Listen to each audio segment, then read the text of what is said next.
aujourd'hui pour une nouvelle vidéo. Voilà, c'est l'ouverture de la pêche 2022, et deuxième session de l'année. Je suis sur un radier là, tranquille, en train de me laisser porter par le courant. Tranquillou, à la découverte de nouveaux spots sur notre belle Loire. Voilà. Donc l'eau est un peu teintée, mais pas trop. Elle est un peu montée là, ça a plu un petit peu ces derniers jours, mais rien d'exceptionnel non plus. Voilà. Je pense qu'on va avoir des bonnes conditions pour faire cette première session avec mon pote Stéphane. On commence à avoir un petit peu de courant, mais il n'y a pas beaucoup de fond, donc j'ai été obligé de remonter le moteur. Alors je sais pas trop si on va arriver à remonter après où on a mis à l'eau, mais bon, on verra bien. S'il faut qu'on porte le matos, on verra bien. En tout cas, j'ai passé le radier là. Je vais aller rejoindre Steph, qui a dû arriver déjà sur la zone prometteuse. Une zone vraiment sauvage là, qui a été très peu pêchée. Donc, je pense qu'il y a moyen qu'on fasse quelques touches pendant ces 2 heures de pêche. Voilà, je te dis à tout à l'heure. Ciao.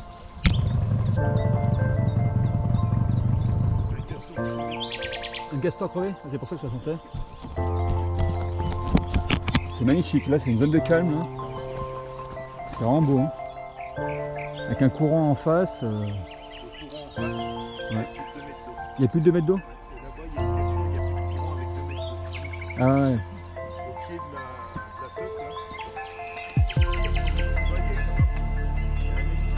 là, 1m20, ouais, non, nickel, ça peut pêcher bien.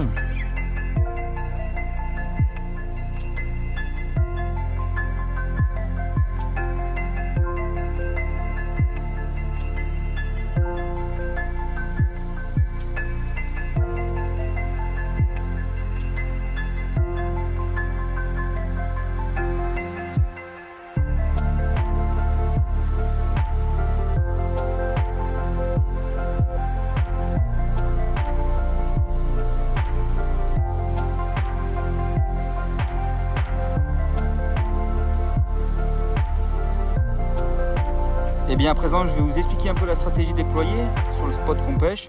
Donc là, on pêche un spot assez étroit en Loire. Là, on a un radier là, qui est avec vraiment pas d'eau. Là, il y a à peu près 50 cm d'eau, avec une sorte de petit îlot là.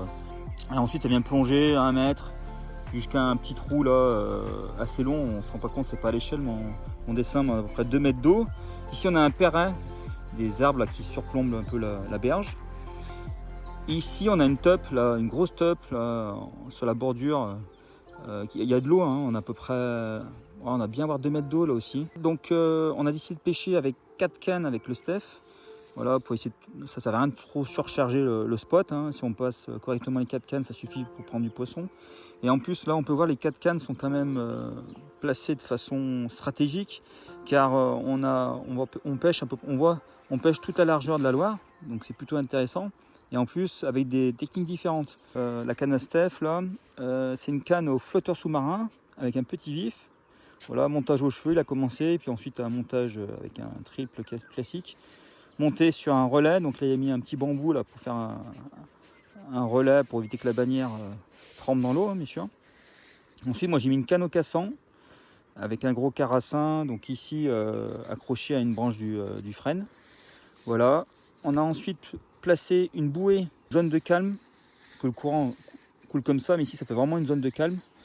Donc on a placé une bouée avec un prolongateur, et là on a mis une grosse carpe en surface qui tapait de la queue. Voilà, et puis dernière canne, donc c'est la mienne, donc juste derrière la teupe, voilà, avec un prolongateur placé idéalement, donc vraiment dans 0 courant. Là pareil, un petit vif qui est juste sous la surface. Donc c'est là qu'on a fait le plus gros poisson, donc ça a été même le premier poisson. Et ça a pris au bout de, je sais pas, un quart d'heure, 30 minutes de pêche, très rapidement.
Allez, c'est parti, deuxième départ pour le Steph, pour flotteur sous-marin.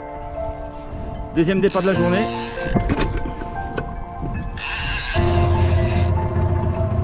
Il est piqué, hein? Ouais. Tu vois? T'es sûr? Ah putain, dommage. Bon ben c'est au moins combien, Steph? 6ème loupé? 6ème, c'est ça. Franchement, ça commence à nous casser les couilles. On a fait 10 touches là en 2 jours. Et on est au 6ème poisson loupé. C'est ça. Qu'est-ce qui se passe? Franchement, je sais pas ce qui se passe. Ça pêche super propre. Les montages sont super jolis. Ça pêche. Bonjour. Mais voilà, c'est la grosse galère.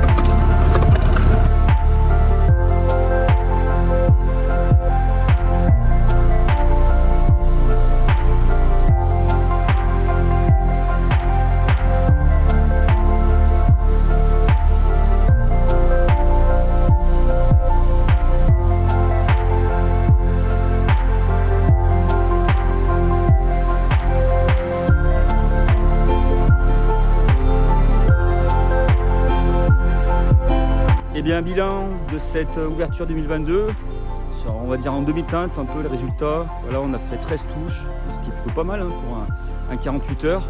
Malheureusement, on sort seulement 6 poissons. Voilà, 6 poissons sortis, 3 décrochés.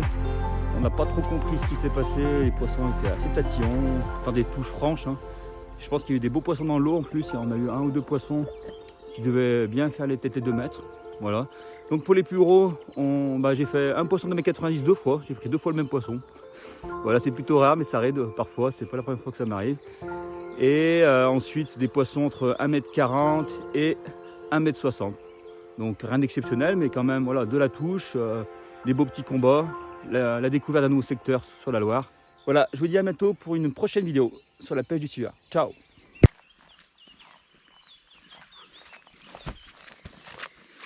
Bon bah c'est pas la partie la plus marrante, hein. Porter le moteur qui doit faire 50 kg. Bonne séance de sport là. Merci les squats.